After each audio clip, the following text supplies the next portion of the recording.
Israel का Hezbollah के ठिकाने पर बड़ा अटैक, आईडीएफ के हमले में इमारत के उड़े पर खच्चे।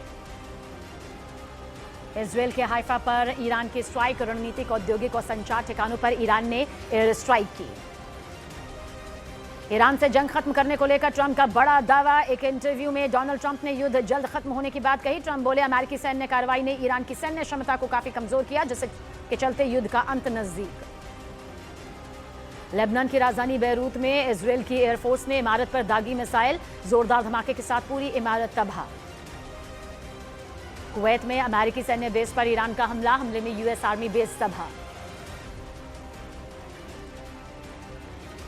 इराक के बगदाद में अवार्ड विनिंग अमेरिकी पत्रकार शैली किल्सन का ज्ञात लोगों ने अपहरण कर लिया। वारदात के बाद सुरक्षा बलों ने पीछा करा, अपहरणकर्ताओं की गाड़ी पलटी, जिसमें पत्रकार शैली जख्मी हुई, अस्पताल में भर्ती हैं। इजरायल की ओर से लगातार किए जा रहे हमले में लेबनान में मृतकों की संख्या बढ़ी, अब तक लेबनान में 1268 लोगों की जान जा चुकी है। ईरान के विदेश मंत्री अब्बास अरागची की अमेरिका इजरायल को चेतावनी। अरागची बोले दवा कंपनीज पर बमबारी कर रहे हैं दुश्मन। अरागची ने दोषियों पर कड़ी कार्रवाई की चेतावनी दी। इजरायल ने 24 घंटे में ईरान पर 230 से ज्यादा हमला करने का दावा किया। आईडीएफ ने ईरान के air defence system, ballistic missile launcher और हथियार बनाने वाली फैक्ट्री को बनाया निशाना। जंग के बीच आईआरजीसी प्रवक्ता की बड़ी धमकी। आईआरजीसी प्रवक्ता बोले हमारे नेताओं और उनके परिवारों के आवास पर हमला किया गया, अब हम भी खाड़ी देशों में दुश्मन के नेताओं के निजी आवास पर हमला करेंगे।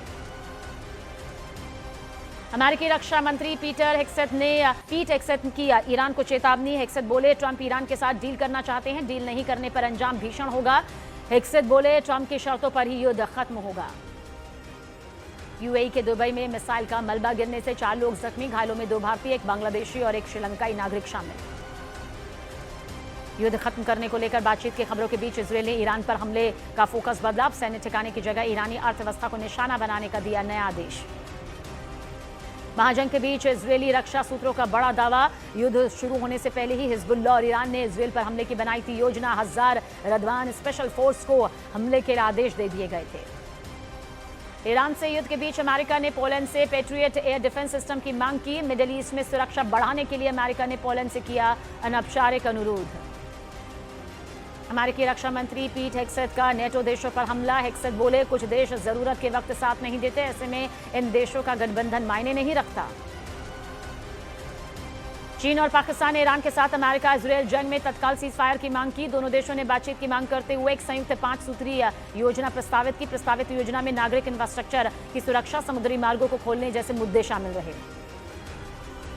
इजरायल जा रहे सैन्य विमान को अपने हवाई क्षेत्र से नहीं गुजरने देने पर डोनाल्ड ट्रंप ने फ्रांस के खिलाफ जताई नाराजगी। ट्रंप बोले अमेरिका ये कभी नहीं भूलेगा, इसे हमेशा याद रखेगा।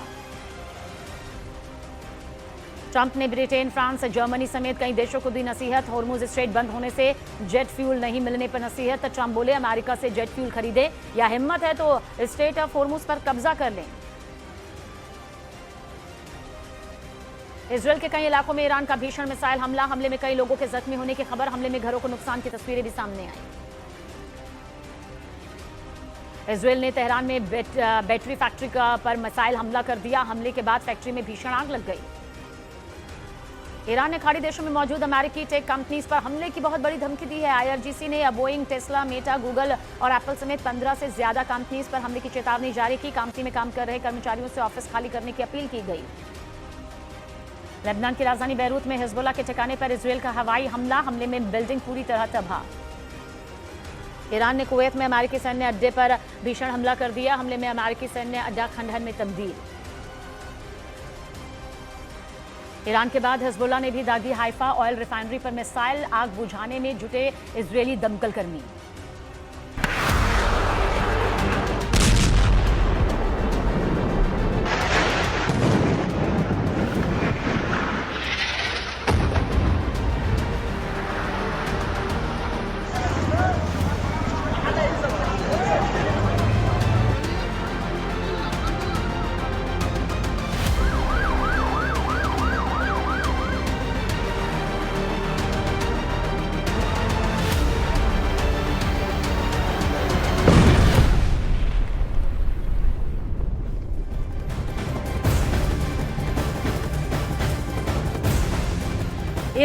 अमेरिकी फौज की जल्द वापसी का संकेत मिला है और ये खुद अमेरिकी राष्ट्रपति डोनाल्ड ट्रंप के जरिए दिया गया है। अमेरिका के राष्ट्रपति डोनाल्ड ट्रंप ने कहा कि ईरान के खिलाफ चलाया जा रहा ये सैन्य अभियान अब अपने आखिरी चरण में है। अमेरिका 2 से 3 हफ्ते के अंदर वहां से निकल जाएगा। ट्रंप ने साफ किया कि युद्ध खत्म करने के लिए ईरान को किसी समझौते की जरूरत नहीं है। व्हाइट हाउस में मीडिया से बात करते हुए डोनाल्ड ट्रंप ने कहा कि अमेरिका बहुत जल्द ईरान छोड़ देगा।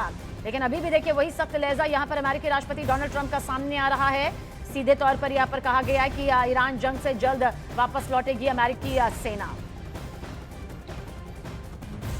इजरायल का हिजबुल्लाह के ठिकाने पर बड़ा अटैक सामने आया है। ये वॉर ब्रेकिंग आप तक पहुंचा दे, जहां पर आईडीएफ के हमले में इमारत के परखच्चे उड़ गए। इमारत पूरी तरह से तबाही के मंजर में तब्दील नजर आई है। युद्ध के मैदान से आई ये तस्वीर भी इस वक्त आपके सामने मौजूद है। लेकिन लेबनान का ढाइया जहां इजरायल ने ये खौफनाक हमला किया है। देखिए आईडीएफ इस बात को बखूबी अब जानता है, समझता है कि ये वही मौका है जब वो हिजबुल्लाह के ठिकानों को चुन चुन कर नेस्तनाबूद कर सकता है, क्योंकि अभी जिस शांति के या फिर युद्ध विराम के संकेत बातचीत के जरिए निकलते हुए नजर आ रहे हैं, उसके बाद हो सकता है कि युद्ध की तस्वीर पर विराम लग जाए। हालांकि अभी ऐसा कुछ भी आधिकारिक तौर पर कंफर्म नहीं हुआ है, लेकिन आईडीएफ का जो हमला है वो लेबनान पर दिन ब दिन हर घंटे और ज्यादा खतरनाक हो चुका है। और यही वजह है कि आप देख लीजिए ऐसी कई इमारतें पूरी तरह से जमींदोज हो चुकी हैं, नेस्ते नाबूद हो चुकी है। वो मजबूत नींव किस तरह से अब दशकों दशक पीछे यहाँ पर पहुंच चुकी है। एक्सपर्ट्स लगातार कह रहे हैं कि जितना नुकसान इस युद्ध में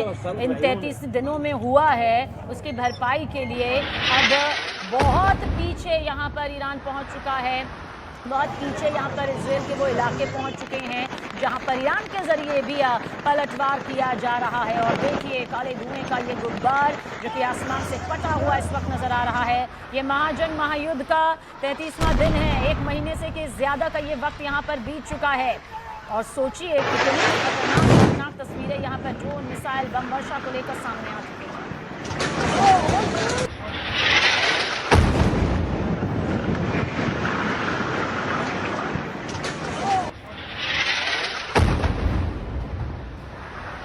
और मिडल ईस्ट में जारी इस तनाव के बीच ईरान ने युद्ध खत्म करने का बड़ा संकेत दिया। ईरान के राष्ट्रपति मसूद पेज़ेश्कियान ने साफ कहा कि उनका देश अमेरिका के साथ युद्ध खत्म करने के लिए तैयार है, लेकिन इसके लिए मजबूत और भरोसेमंद सुरक्षा की गारंटी जरूरी है।